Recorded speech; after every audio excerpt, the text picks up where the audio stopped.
Dejen que los niños vengan a mí. Evangelio según Marcos.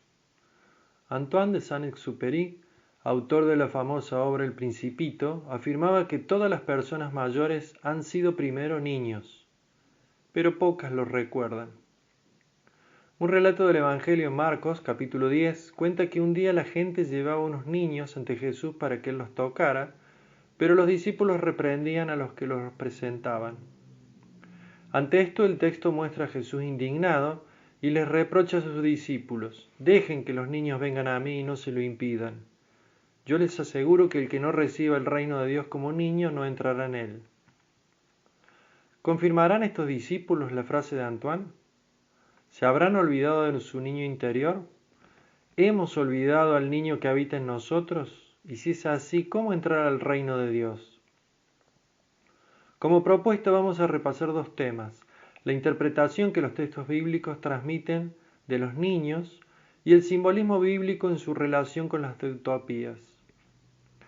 La Biblia ha sido escrita, interpretada, estudiada y enseñada por un tipo de adulto que en muchos casos ha renunciado o olvidado los valores y la experiencia propia de la niñez, como la capacidad de imaginar, la ternura, la confianza, la necesidad de afecto, sustituyéndolo por una hermenéutica, una interpretación patriarcal racional.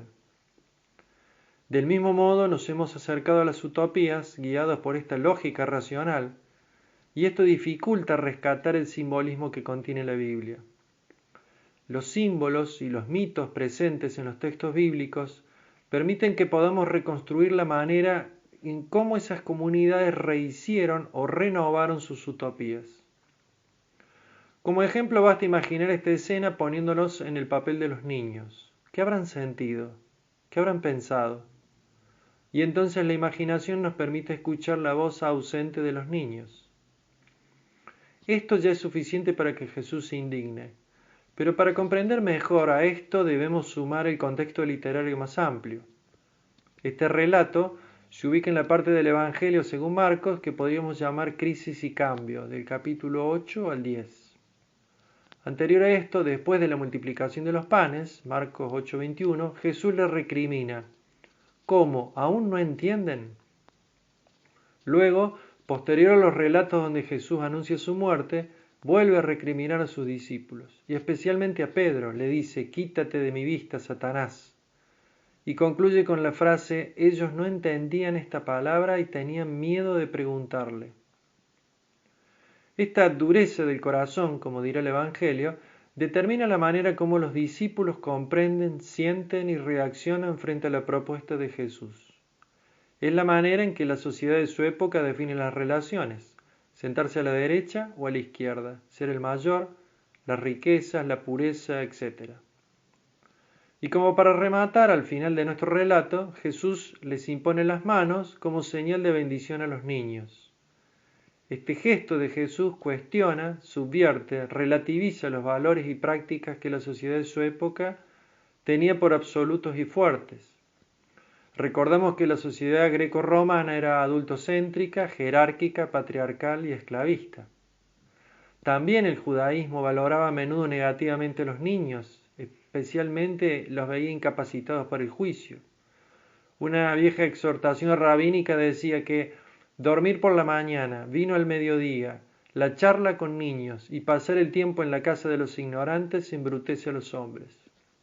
Ya se puede intuir entonces el lugar que ocupaban los niños. Durante siglos, cada época ha aplicado a este texto evangélico su propia idea de lo que es un niño. San Jerónimo decía que el niño era inocencia, León Magno, dulzura, Juan Crisóstomo, simplicidad, San Basilio, no llevan la contraria, no discuten con los maestros. Lutero decía que un niño acepta los castigos de su padre. Más cerca nuestro, Lagrange dice que son dóciles y confiados. Schweitzer agradece la protección y amparo de los mayores. Por último, un contemporáneo nuestro, el teólogo Rafael Aguirre, rescata dos rasgos de la niñez que me parecen universales en todo niño. Dice: el niño se caracteriza por su capacidad de preguntar, como descubrimiento maravilloso de la realidad, y su capacidad de jugar, como actividad gratuita y creadora.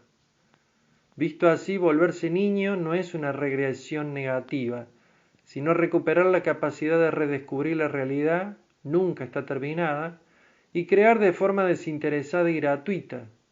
Después de todo, lo mejor de la vida es gratis, es un don. Es interesante la identidad que Jesús establece entre los niños y Dios mismo.